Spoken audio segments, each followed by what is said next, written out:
दर्शकों के जानकारी के लिए अब हम इसरो के अब तक के सभी लूनर मिशंस को संक्षिप्त विवरण प्रस्तुत करेंगे।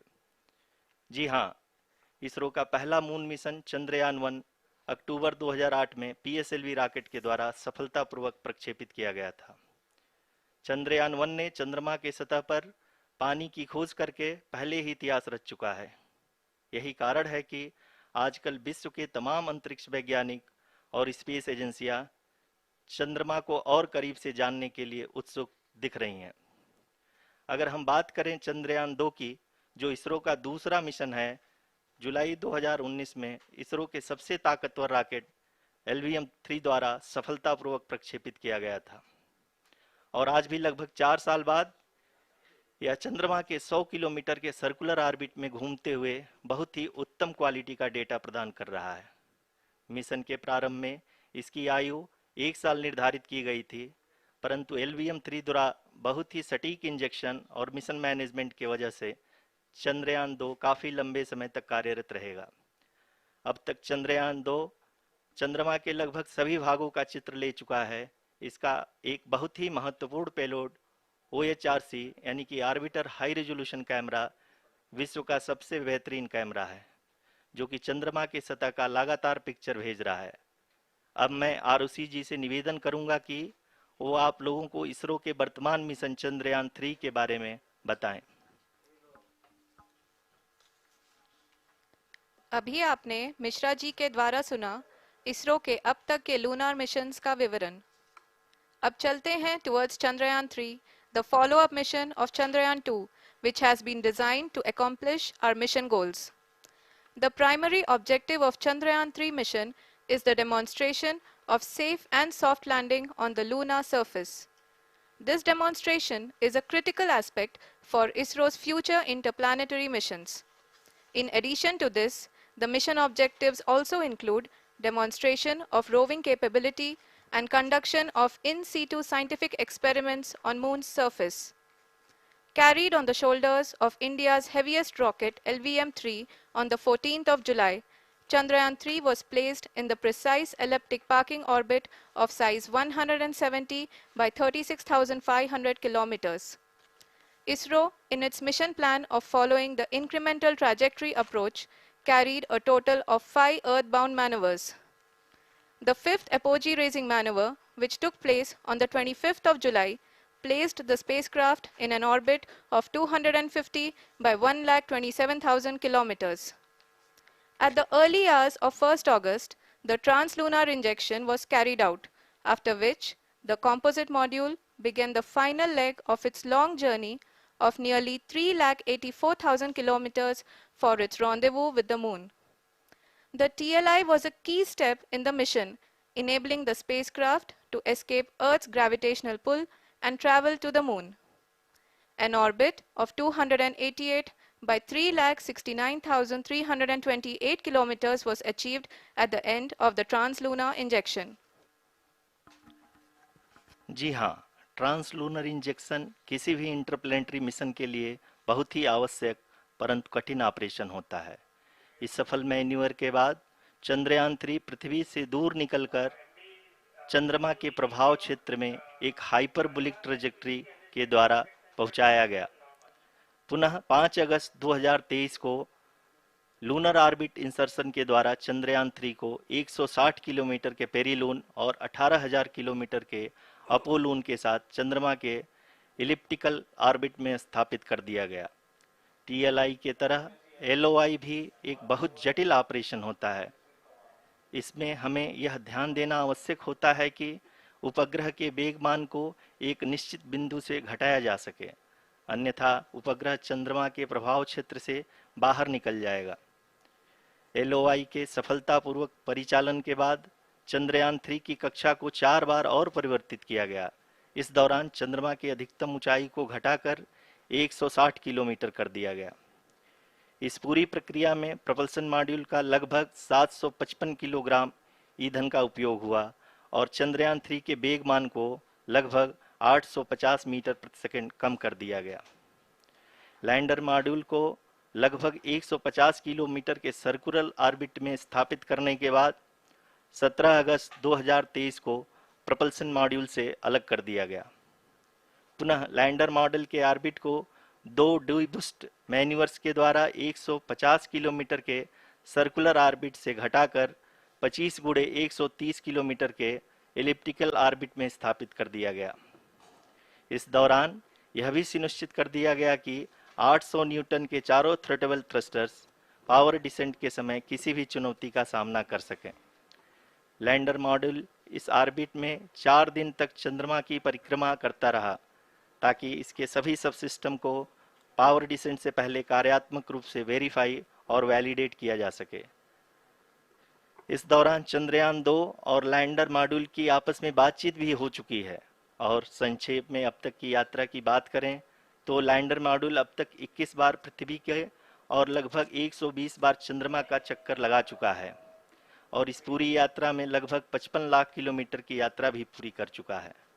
अब तक के इस पूरे अभियान में यह भी सुनिश्चित किया गया कि सारे ऑर्बिट मैन्यूवर्स इस प्रकार किए जाएं कि लैंडिंग साइट पावर डिसेंट की शुरुआत से ही लैंडर के ऑर्बिटल प्लेन में बना रहे।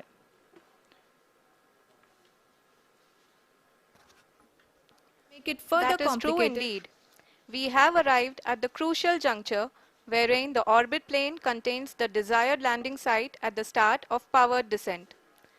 We are also happy to announce that live images from the Chandrayaan-3 lander imager camera is being received continuously.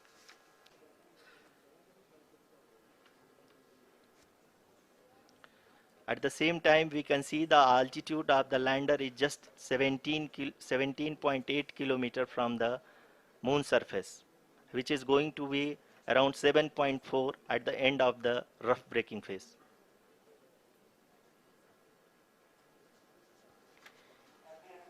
इस फेज के बाद हम जाएंगे towards the attitude hold phase where we will be expecting sensor update from the laser and car band altimeters.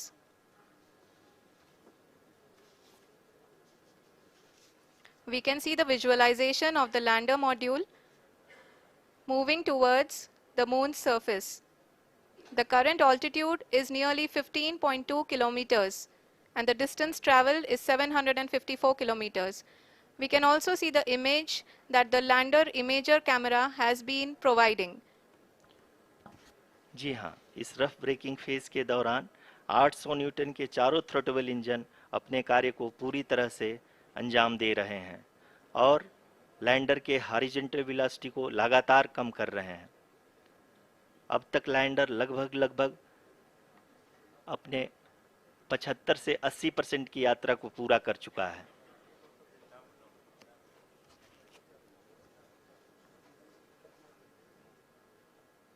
After the rough braking and the attitude hold phase, we shall be having the fine braking phase, which will continue for nearly 3 minutes.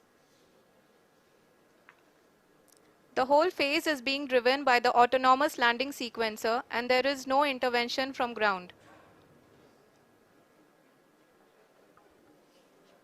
जी हाँ आरुषि, अभी आप अपनी screen पे देख सकती हैं कि जो करंट आल्टीट्यूड है चंद्रमा के सतह से लगभग 10 किलोमीटर के आसपास है। जी हाँ,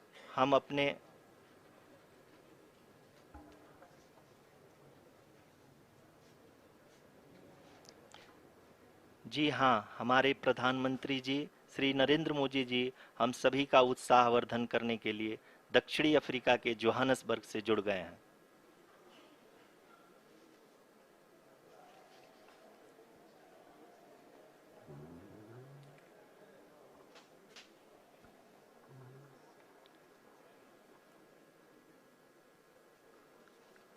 Yes, we are privileged to have with us Honorable Prime Minister of India, Shri Narendra Modi ji, who has joined us from South Africa's Johannesburg to encourage us.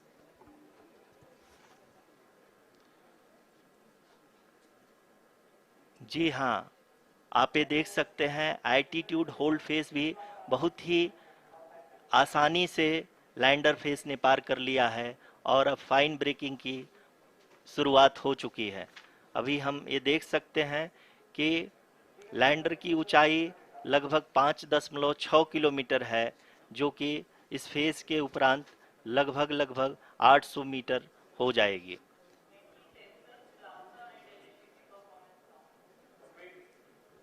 We can hear from the mission operations team that the sensors are performing nominally, and we are currently in the midst of the fine braking phase, which is going to continue for 3 minutes, and the altitude is going to be reduced to nearly 800 meters at the end of this phase.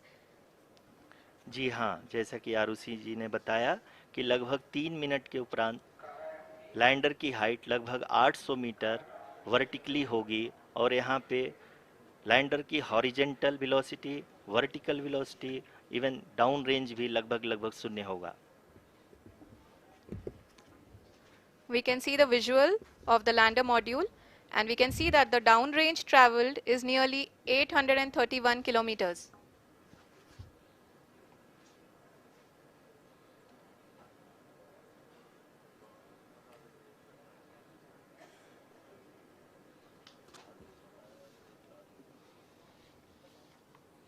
जी हाँ, आप अपनी screen पे देख सकते हैं कि lander की ऊंचाई अब चंद्रमा के सतह से लगभग 3 किलोमीटर से कम हो चुकी है।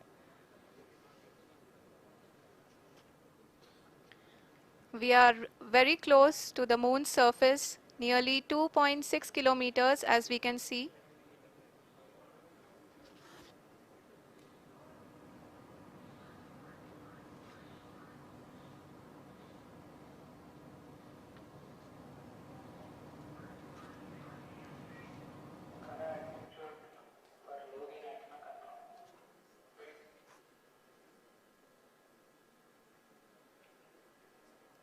जी हाँ, अभी आप देख सकते हैं कि लैंडर की ऊंचाई लगभग 1 किलोमीटर के आसपास है।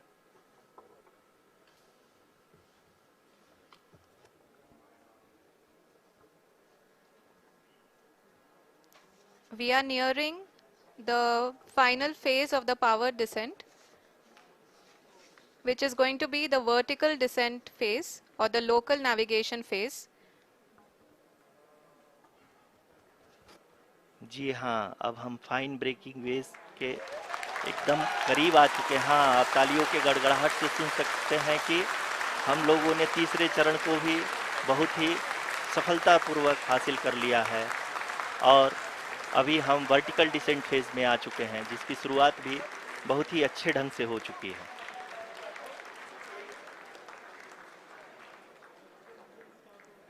Lot of applause indicates that till now the performance has been nominal. We are in the vertical descent phase 1. The altitude is being brought down from 800 meters, and we are nearing and approaching the lunar surface. जी, आप अपनी screen पे देख सकते हैं कि lander का height लगातार कम होता जा रहा है। इस समय हम लैंडिंग साइट के जस्ट ऊपर हैं और इस समय इसकी ऊंचाई लगभग 600 मीटर के आसपास है।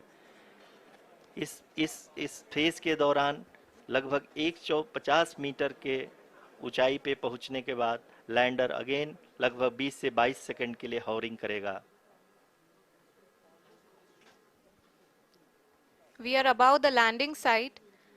The horizontal as well as the vertical velocity is now being constantly reduced, and the lander module has begun its descent towards the landing site.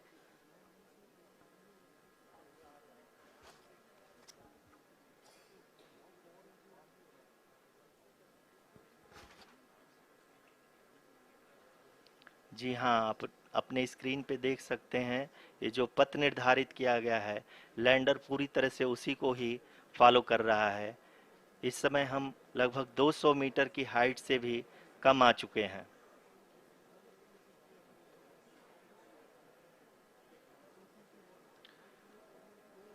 अब हम ये देख सकते हैं कि हम लगभग 150 मीटर की ऊंचाई पे हैं चंद्रमा के सतह से।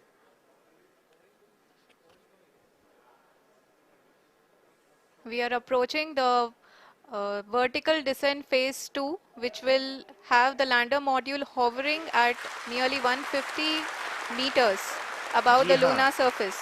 जी हाँ, आप इस तालियों के गड़गड़ाहट को सुन सकते हैं, जो कि सेकेंड हैवरिक फेज के कंप्लीट होने के बाद इन सारे वैज्ञानिकों के द्वारा की जा रही है।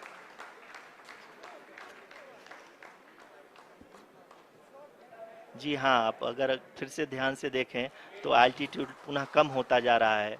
अभी हम लोग लगभग 135 मीटर की ऊंचाई पे हैं। The sensors that are updating at this point are providing confirmation of the safety of the landing site.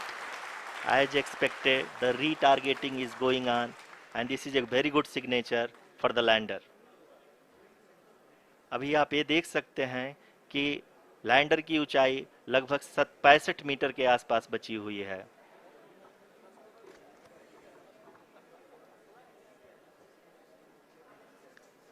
Currently, only 2 engines are now being fired, and we are nearly at zero velocity, vertical and horizontal. We were hovering, and now we are approaching the moon's surface.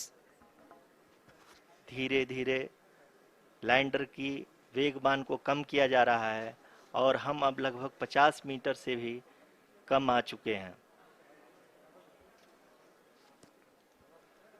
We can see the Honorable Prime Minister, Shri Narendra Modi ji, who is here to encourage us, and he is critically looking at the visuals.